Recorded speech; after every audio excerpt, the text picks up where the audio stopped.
Class 10th के NCERT book के बउआ ये क्या है, एक्सरसाइज 6.2 में प्रश्न कहता है कि दो आकृति दे दिया है। ठीक है, दो आकृति के चित्र यहाँ साफ साफ लोग आ रहा है। ठीक है, कहता है आकृति 1 और 2 में जो डी समांतर कथी है, बीसी है। जो डी है वो समांतर बीसी है। ठीक है, तो इसी का मान और एडी का मान ज्ञात कीजिए। तो पहला समीकरण देखो, पहला जो आकृति है इसमें कथी का मान ज्ञात करने के लिए दे रहा है हुआ इसी का, और दूसरा समीकरण में कह रहा है एडी का मान ज्ञात कीजिए। ठीक है, तो जब दो आकृति है इस प्रकार के प्रश्न में पहले हम सब साबित किए थे, प्रमेय नंबर 1 और प्रमेय नंबर 2। जब प्रमेय नंबर 1 में बताया थे कि इस प्रकार की आकृति होता है एडी बटा होता है डीबी बराबर एई बटा ईसी। प्रमेय नंबर 1 कहता है, प्रमेय नंबर 2 कहता है कि डी समांतर बीसी। तो इसमें फार्मूला लगेगा, जब डी समांतर बीसी कहता है तो हम लोग लगाते हैं प्रमेय नंबर 1 के फार्मूला।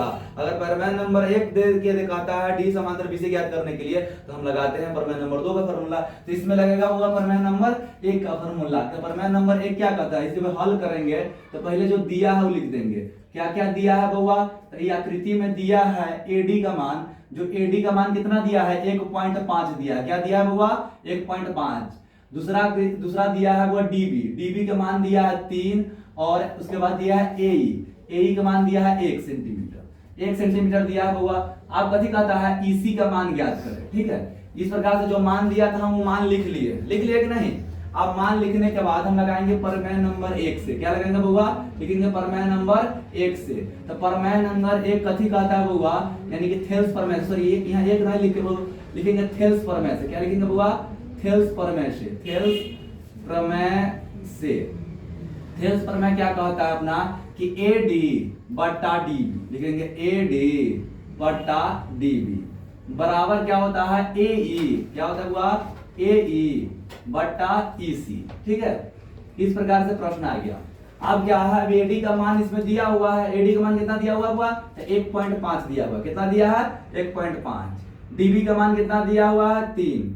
सूत्र रखने के बाद क्या मान बैठा रहे हैं। ठीक है बुआ, अब क्या है एई के मान कितना कह रहा है, तो एई के मान कह रहा है बुआ 1, ईसी का मान ज्ञात करना है। ठीक है, जब इस प्रकार से लिख देंगे तो आप बुआ गुना करेंगे, तिरछा तिरछी गुना। क्या होता है बुआ, जब बराबर में आता है तो गुना क्या होता है, तिरछा तिरछी गुना होता है। ठीक, अब 1.5 में इसी से गुना करेंगे क्या हो जाएगा बुआ 1.5 ईसी।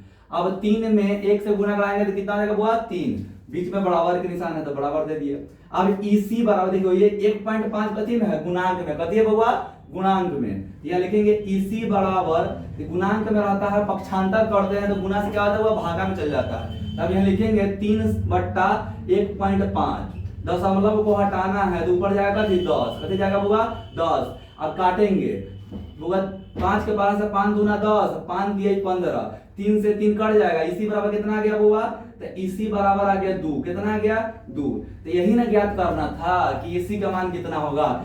सेम प्रश्न बउआ तुम्हारे लिए छोड़ देते हैं, दूसरा नंबर प्रश्न कहता है सेम प्रश्न है, बस फिर इसमें क्या, इसमें इसी गायब था तो इसमें एडी गायब है। कथी गायब हुआ, एडी गायब है। जैसे यहाँ यही थेल्स प्रमेय से चलना है। ठीक है, तो कहता है एडी बटा डीबी और एई बटा इसी लगाना है। अज्ञात कथी करना है वो इस बार एडी ज्ञात करना है, यानी कि इसका मान पता नहीं है। तो जिस प्रकार से हम इस एसी छोड़ दिए थे उसी प्रकार से इसमें एडी छोड़ देंगे और बाकी सब का मान रख के तिरछा से गुणा करा के ले आएंगे एडी। तो क्या इस प्रश्न को कमेंट आप लोग जल्दी करके इसका बताइएगा। ठीक है, ये दूसरा नंबर जो आकृति है इसका कमेंट में आंसर आप बताओ। आप लोग कमेंट में बना के आंसर बताओगे।